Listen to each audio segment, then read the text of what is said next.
Hello friends नमस्कार welcome back to my channel.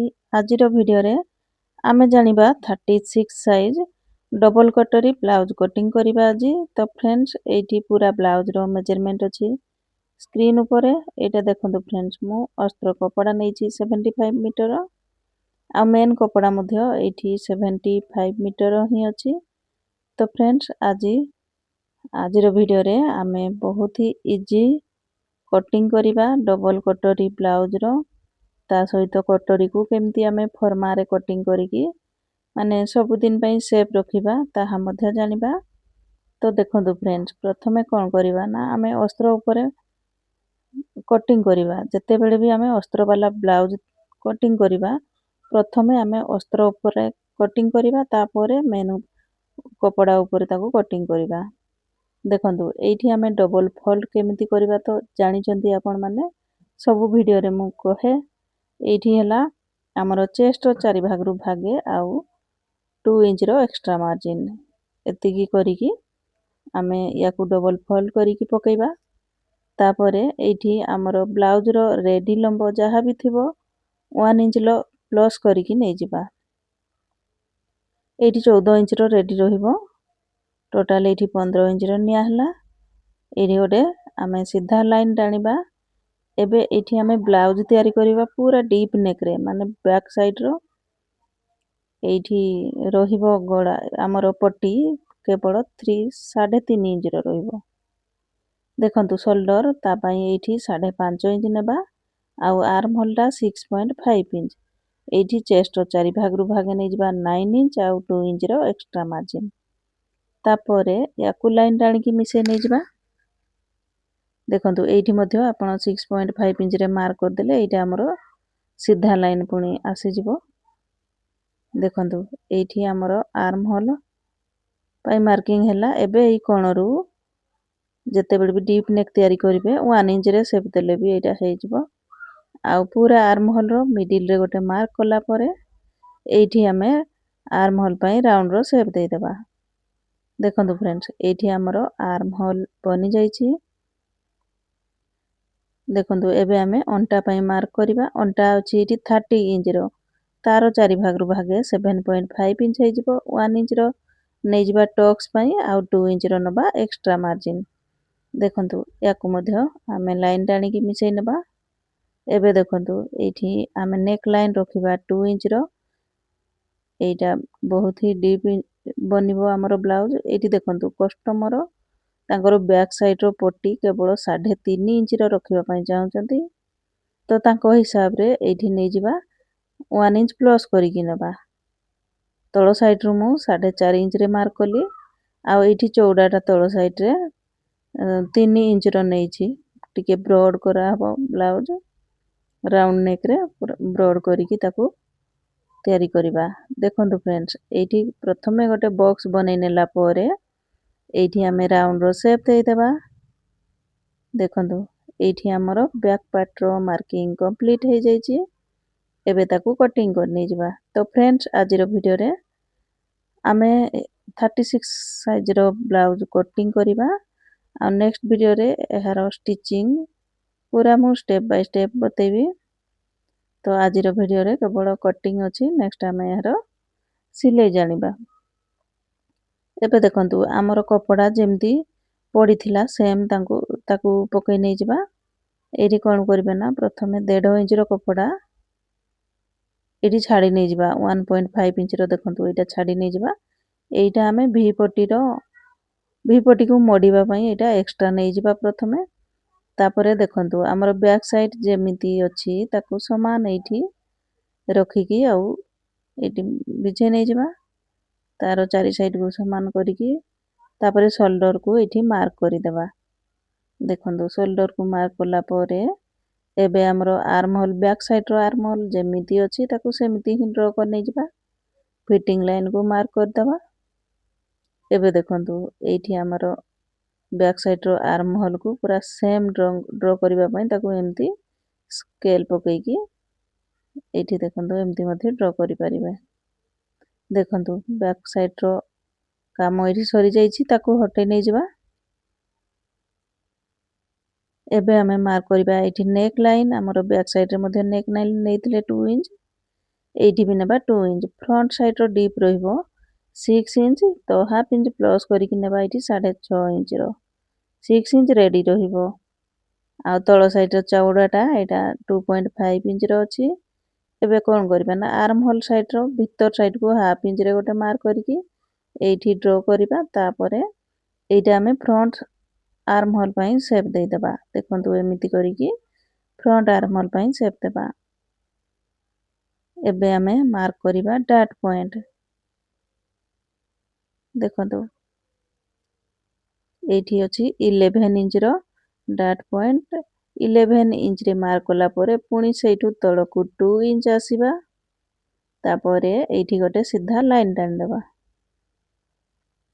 ଏବେ ଏଇ ଜାଗାରେ ଆମେ ଅଣ୍ଟାର ମାର୍କ କରିବା ଦେଖନ୍ତୁ 7.5 ଇଞ୍ଚ ଆଉ 2 ଇଞ୍ଚର ଏକ୍ସଟ୍ରା ମାର୍ଜିନ୍ ଏଇଠି ଆଉ ଟକ୍ସ ପାଇଁ ମାର୍ଜିନ୍ ନିଆଯିବନି ଏତିକି ହିଁ ମାର୍କିଂ ହବ ଦେଖନ୍ତୁ ଯେତେବେଳେ ଆମେ କଟୋରୀ ବଢ଼େଇବା ସେଇଠି ଆମେ ଟକ୍ସ ପାଇଁ ଏକ୍ସଟ୍ରା ମାର୍ଜିନ୍ ନେବା।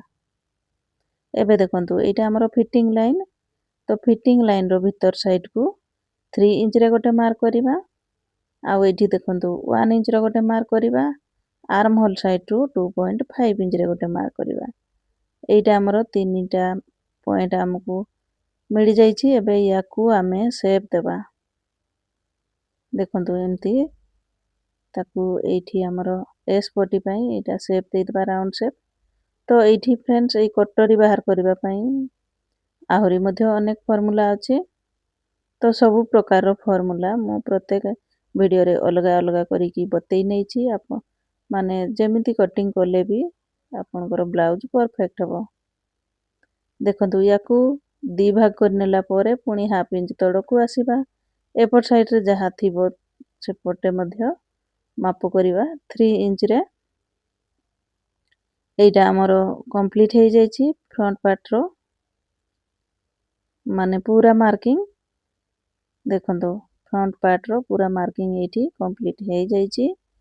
ଏବେ ତାକୁ କଟିଂ କରିକି ସବୁ ପାର୍ଟକୁ ଅଲଗା କରି ନେଇଯିବା ଦେଖନ୍ତୁ ଏବେ ଆମେ ୟାକୁ କଟିଂ କରିଦେବା ପ୍ରଥମେ ଭି ପଟିକୁ ବାହାର କରି ନେଇଯିବା ଦେଖନ୍ତୁ ଫ୍ରେଣ୍ଡସ୍ ଏଇଠି ଭି ପଟି ଯେତେବେଳେ ଆମେ ଜଏଣ୍ଟ କରିବା ଫ୍ରଣ୍ଟ ସାଇଡ଼୍ରେ ଆଉ ଆମେ ତଳ ସାଇଡ଼୍କୁ ମଡ଼ି ନେଇଯିବା ଆଉ ଏକ୍ସଟ୍ରା ପଟି ଆମକୁ ଲଗାଇବା ପାଇଁ ପଡ଼ିବନି କାହିଁକି ନା ଆମେ ଏଇଠି ଏକ୍ସଟ୍ରା 1.5 ଇଞ୍ଚର ନେଇଯାଇଛେ କପଡ଼ା ଦେଖନ୍ତୁ ଏଇଠି ବାହାରି ଯାଇଛି ଆମର ଏସ୍ ପଟି ଆଉ ଭି ପଟି ବାହାରି ଯାଇଛି। ଏବେ ଆମେ ଏଇ କଟୋରୀକୁ ଅଲଗା କରିନେବା ତ ଏଇ କଟୋରୀ ଆଉ ଏଇଠି ଲାଗିବନି ଆମ ବ୍ଲାଉଜରେ ୟାକୁ ଆମକୁ ବଡ଼ କରିବା ପାଇଁ ପଡ଼ିବ ତା ପାଇଁ ଫ୍ରେଣ୍ଡସ୍ ଦେଖନ୍ତୁ ଏଇଠି ଗୋଟେ ମୁଁ ପଟି ନେଇଯାଇଛି ଏଇଟା ଗୋଟେ ଡ୍ରେସ୍ର ପଟି ଏଇଥିରେ ମୁଁ କଟୋରୀ କଟିଂ କରିନେବି ଆମର ପାର୍ଟ 1କୁ ପ୍ରଥମେ ଏ ପଟି ଉପରେ ରଖିକି ଆମର ଛାପି ନେଇଯିବା ଯେମିତି କଟୋରୀ ଅଛି ତାକୁ ଏଇଠି ଡଟ୍ ଡଟ୍ କରିକି ମାର୍କ କରି ନେଇଯିବା ପ୍ରଥମେ ତାପରେ ତାକୁ ଭଲକି ମାର୍କ କରିବା ଦେଖନ୍ତୁ ଏଇଠି ଆମର କଟୋରୀଟା ଛାପି ହେଇଯାଇଛି ଏବେ ତାକୁ ଆଉ ଥରେ ତାକୁ ଡ୍ର କରି ନେଇଯିବା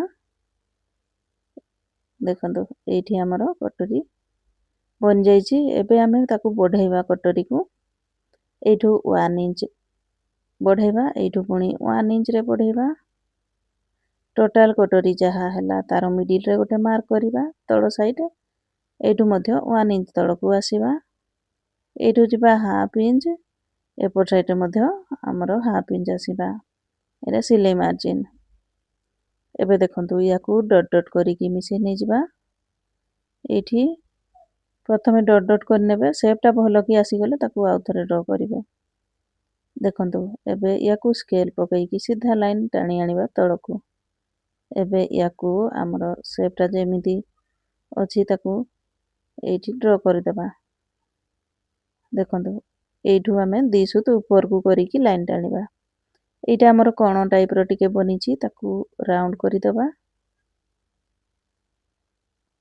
ତ ଦେଖନ୍ତୁ ଫ୍ରେଣ୍ଡସ୍ ଏଇଠି ଆମର ଫର୍ମା ରେଡ଼ି ହେଇଯାଇଛି ଆଉ ଏମିତି ହିଁ ମୋଟା ପଟିରେ କଟିଂ କରିକି କଟୋରୀ ଯଦି ରଖିନେବା ନା ଏଇଟା ଆମର ସବୁଦିନ ପାଇଁ ସେଫ୍ ହେଇକି ରହିବ ତାକୁ ଲେଖିକି ମଧ୍ୟ ରଖିଦେବା ଆମର 36 ସାଇଜ୍ର କଟୋରୀ ବୋଲିକି। ଆଉ ବାରମ୍ବାର ଆମକୁ ଏମିତି କଟୋରୀ ବଢ଼େଇବା ପାଇଁ ପଡ଼ିବନି। ଦେଖନ୍ତୁ ଏବେ ପାର୍ଟ 1କୁ ରଖିକି ତାର ଚଉଡ଼ାଟା ଏଇଠି ମାପି ନେଇଯିବା। ତାପରେ ଆମର ଦେଖନ୍ତୁ ପାର୍ଟ 2ର ତାର ସାଇଡ଼୍ଟା ଯାହା ଥିବ, ଏଇଠି ଆମେ 3 ଇଞ୍ଚ ପାଇଥିଲେ ତ 1 ଇଞ୍ଚ ବଢ଼େଇକି ନେବା। ଏଇଠି 4 ଇଞ୍ଚର ତାର ଲମ୍ବଟା ଏଇଟା। ତାପରେ ଦେଖନ୍ତୁ ପୁରା କଟୋରୀଟା ଆମର ଯାହା ହେଲା ମିଡ଼ିଲରେ ଗୋଟେ ମାର୍କ କଲା ପରେ ଏପଟ ସାଇଡ଼୍ରେ ମାର୍କ କରିବା 1 ଇଞ୍ଚ, ଏଇଠି 1/2 ଇଞ୍ଚ, ଏପଟ ସାଇଡ଼୍ରୁ ମଧ୍ୟ 1/2 ଇଞ୍ଚ। ଆଉ ୟାକୁ ଲାଇନ୍ ଟାଣିକି ଆମେ ଏଇଠି ମିଶାଇ ନେଇଯିବା। ଦେଖନ୍ତୁ ଏଇଠି ଆମର ପାର୍ଟ 2ର କଟୋରୀ ମଧ୍ୟ ଏଇଠି ମାର୍କିଂ କମ୍ପ୍ଲିଟ୍ ହେଇଯାଇଛି। ଏବେ ତାକୁ କଟିଂ କରି ନେଇଯିବା। ଦେଖନ୍ତୁ ଏଇଟା ମଧ୍ୟ ଆମର ରେଡ଼ି ହେଇଗଲା। ୟାକୁ ଫୋଲ୍ଡ କରିକି ମିଡ଼ିଲର ଗୋଟେ ଏଇଠି କଟ୍ ଲଗାଇଦେବା। ଦେଖନ୍ତୁ ଏଇଟା ଆମର ପୁରା ଆସିଯାଉଛି। ଆଉ ଏଇ କଟୋରୀକୁ ଆମେ ଏଇଠି ଲେଖିକି ରଖିଦେବା। କଟୋରୀ ପାର୍ଟ 1 ଏଇଟା 34 ଆଉ 36 ପାଇଁ ଆପଣ ୟୁଜ୍ କରିପାରିବେ। ଦେଖନ୍ତୁ 34 ସାଇଜ୍ରେ ବି ଏଇ କଟୋରୀ ମାନେ ୟୁଜ୍ କରିପାରିବେ ଆଉ 36ରେ ବି ୟୁଜ୍ କରିପାରିବେ। ଦେଖନ୍ତୁ ଏ କଟୋରୀ ଆମର ସେପ୍ ହେଇକି ରହିଲା ସବୁଦିନ ପାଇଁ। ଆଉ ଆମେ ଯେତେବେଳେ ବି 34 କିମ୍ବା 36ର ବ୍ଲାଉଜ୍ କଟିଂ କରିବା, ଡବଲ୍ କଟୋରୀ ବ୍ଲାଉଜ୍ ନା ଏହି ପଟିକୁ ରଖିକି ଆମେ କଟିଂ କରିଦେବା। ବାକି ଫ୍ରଣ୍ଟ ସାଇଡ଼୍ର ମାର୍କିଂ ଆମର ଯାହା ଅଛି ତାକୁ କରିନେବା, କିନ୍ତୁ ଏଇ କଟୋରୀକୁ ପକେଇକି ତାପରେ କଟିଂ କରିଦେବା। ବାରମ୍ବାର ଆମକୁ କଟୋରୀ ବଢ଼େଇକି ତାକୁ ଆଉ ଥରେ କଟିଂ କରିବା ଦରକାର ପଡ଼ିବନି। ଦେଖନ୍ତୁ ଏଇଠି ପାର୍ଟ 2କୁ ମୁଁ ବାହାର କରି ନେଇଗଲି। ଏବେ ପାର୍ଟ 1କୁ ବାହାର କରିବା। ଦେଖନ୍ତୁ ଆପଣଙ୍କ ପାଖରେ କପଡ଼ା ଯଦି ସର୍ଟ ଥିବ, ଏମିତି ଗୋଟେ ଗୋଟେ କରିକି ବାହାର କରି ନେଇଯିବେ କଟୋରୀ। ଯୋଉ ପଟ ସାଇଡ଼୍ରେ ଆମର ଆସିବ ଦେଖିବେ ଟିକେ ଏଇଠି ଏମିତି। ଆଉ କଟୋରୀ ପାର୍ଟ 1କୁ ଟିକେ କ୍ରସ୍ କପଡ଼ାରେ ରଖିନେବେ। ଆଉ ତାପରେ ଏଇଠି ତାକୁ ଆମର ସମାନ ଏଇଠି ଡ୍ରଇଂ କରି ନେଇଯିବେ। ହେଇଗଲା ଦେଖନ୍ତୁ କଟୋରୀ। ୟାକୁ ଏବେ ଆମେ କଟିଂ କରି ନେଇଯିବା। ଦେଖନ୍ତୁ ଏତିକି କପଡ଼ାରେ ଆମର ସବୁ ପାର୍ଟ ମାନେ ବହୁତ ହି ଇଜିଲି ବାହାରିଯିବ। ଆଉ ହାତ ଆମର ଲମ୍ବ ହାତ ମାନେ 1/3 ହାତ ମଧ୍ୟ ଏଇଠି ବାହାରିଯିବ। ୟାକୁ ପକେଇକି ମୁଁ ଆଉ ଗୋଟେ କଟୋରୀକୁ ମଧ୍ୟ ଏଇଠି ବାହାର କରି ନେଇଯିବା। ଦେଖନ୍ତୁ ଏମିତି କରିକି ତାକୁ ବାହାର କରିବେ। ତ ଫ୍ରେଣ୍ଡସ୍, ଭିଡ଼ିଓ ଭଲ ଲାଗିଲେ ଭିଡ଼ିଓରେ ଗୋଟେ ଲାଇକ୍ କରିବେ। ଆଉ ଚ୍ୟାନେଲରେ ନୂଆ ଥିଲେ ଚ୍ୟାନେଲକୁ ସବସ୍କ୍ରାଇବ୍ କରିବେ। ଏମିତି ହିଁ ବହୁତ ଇଜି ଭାବରେ ସବୁ କିଛି କଟିଂ ଷ୍ଟିଚିଂ କରିବା ପାଇଁ ଚ୍ୟାନେଲକୁ ସବସ୍କ୍ରାଇବ୍ କରି ନେଇଯିବେ। ଏଇଠି ଦେଖନ୍ତୁ, ଏଇଠି ଆମେ ହାତ ମଧ୍ୟ ଗୋଟେ ଗୋଟେ କରିକି ବାହାର କରିବା। କାହିଁକି ନା ଏକା ସାଥିରେ ଆମର ଦୁଇଟା ସାରା ହାତ ବାହାରିବନି। ଆଉ ଏଇଟା ଆମେ ବିନା ଜଏଣ୍ଟରେ ମାନେ 9 ଇଞ୍ଚ ପର୍ଯ୍ୟନ୍ତ ହାତ ବାହାର କରିପାରିବା। ଦେଖନ୍ତୁ ଏଇଠି ହାତକୁ 3.5 ଇଞ୍ଚରେ ଡାଉନ୍ କଲା ପରେ ଏଇଠି ଆମର ମାର୍କ କରିବା ଚେଷ୍ଟ ଅନୁସାରେ। ତାପରେ ଏକ୍ସଟ୍ରା ନେଇଯିବା। ବ୍ଲାଉଜରେ ଯାହା ନେଇଥିବା ଏକ୍ସଟ୍ରା ମାର୍ଜିନ୍ ଏଇଠି ମଧ୍ୟ ନେଇଯିବା। Chest divided by 4 minus half inch କରିକି ଏଇଠି ନେବା। ମୁହୁରି ଯାହା ଥିବ ନେଇଯିବା। ତାପରେ ଏକ୍ସଟ୍ରା ମାର୍ଜିନ୍ 2 ଇଞ୍ଚର ନେଇଯିବା। ଦେଖନ୍ତୁ ଏମିତି କରିକି ହାତ କଟିଂ କରିବା ଦ୍ୱାରା ଆମର ହାତ ମଧ୍ୟ ମାନେ ବିନା ଜଏଣ୍ଟରେ ଦୁଇଟା ସାରା ହାତ ବାହାରିଯିବ। ଏଇଠି 8 ଇଞ୍ଚର ରେଡ଼ି ହାତ ବାହାରିବ। ଏଇଟା ଟୋଟାଲ କପଡ଼ା ଲମ୍ବଟା ଅଛି 9 ଇଞ୍ଚର। ଦେଖନ୍ତୁ ଫ୍ରେଣ୍ଡସ୍, ଏଇଠି ଆମର ହାତ ମାନେ ମାର୍କିଂ ହେଇଯାଇଛି। ୟାକୁ କଟିଂ କରିକି ଅଲଗା କରି ନେଇଯିବା। ୟାକୁ ପକେଇକି ଆଉ ଗୋଟେ ହାତକୁ ବାହାର କରିବା। ଦେଖନ୍ତୁ ଏପଟ ସାଇଡ଼୍ର କପଡ଼ାକୁ ଦେଖନ୍ତୁ ଏଇଠି ପୁରା ଆସିଯାଉଛି ଆମର ହାତଟା। ୟାକୁ ଏବେ ଆମେ କଟିଂ କରିକି ଅଲଗା କରି ନେଇଯିବା। ଦେଖିଲେ ତ ଫ୍ରେଣ୍ଡସ୍, ବିନା ଜଏଣ୍ଟରେ ଆମେ 75 ସେଣ୍ଟିମିଟର କପଡ଼ାରେ ପୁରା ଲମ୍ବ ହାତ ସହିତ 36 ସାଇଜ୍ର ବ୍ଲାଉଜ୍ ଡବଲ୍ କଟୋରୀ ବ୍ଲାଉଜ୍ କଟିଂ କମ୍ପ୍ଲିଟ୍ ହେଇଯାଇଛି। ଏଇ କପଡ଼ା ଯାହା ସବୁ ରହିଲା ଆମେ ବାକି ପଟି ଫଟି ସବୁ ଲଗାଇ ନେଇଯିବା। तो ये देखो बैक साइड गोड़ा को ये कटिंग कर नहीं जावा। तो फ्रेंड्स आज वीडियो रे कटिंग अच्छी नेक्स्ट वीडियो रे आम यार सिलाई जानिबा आ पूरा स्टेप बाय स्टेप करवा सिलाई एमती केमती सिलाई करवा द्वारा आमर जो भी पट्टी छोट पड़ जाऊथबा किंबा एस पट्टी बड़ हो जाऊथबा कटोरी शॉर्ट पड़ुथबा ए सबू प्रॉब्लम दूर होबो यार स्टिचिंग वीडियो रे। तो तार स्टिचिंग वीडियो देखिबा पई मध्य जमारू भूलिबेनी फ्रेंड्स। नेक्स्ट वीडियो रे आसीबो यार स्टिचिंग वीडियो देखंतु एई जगह रे बाहर करिबा एस पट्टी को आउ एठी बाहर कर नै जबा हमें एठी भी पट्टी को पकई नै जबा तापरे एठी सब पार्ट को कटिंग करिकी अलगा कर नै जबा। देखंतु एटा हमरो कटिंग हे गला कटोरी पार्ट बाहरी गला तापरे एस पट्टी को बाहर कर नै जबा। देखंतु एठी चारि साइड रे हाफ हाफ इंच रो एक्स्ट्रा नै की कटिंग करिबा जेमती स्टिचिंग समय रे हमको किछि प्रॉब्लम न हो। देखंतु एटा हमरो भी पट्टी मध्ये बाहरी गला देखंतु एत्ती की कपड़ा रहिला एठी मेन कपड़ा रे किंतु एठी साइड रे टिके जॉइंट पडिबो। देखंतु दी साइड रे हमरो जॉइंट पडिबो एठी हमें एई कपड़ा रो हमें ताको जॉइंट लगाई नै जिबा। तो फ्रेंड्स आज वीडियो आपन मानको केमती लागिला कमेंट करिके जणाइबे। वीडियो भल लागिले वीडियो रे गोटे लाइक करिवे। तो फ्रेंड्स एठी देखंतु सब पार्ट हमरो कटिंग हे जाईची आउ नेक्स्ट वीडियो रे हमार एहारो हमें स्टिचिंग जानिबा। Thanks for watching.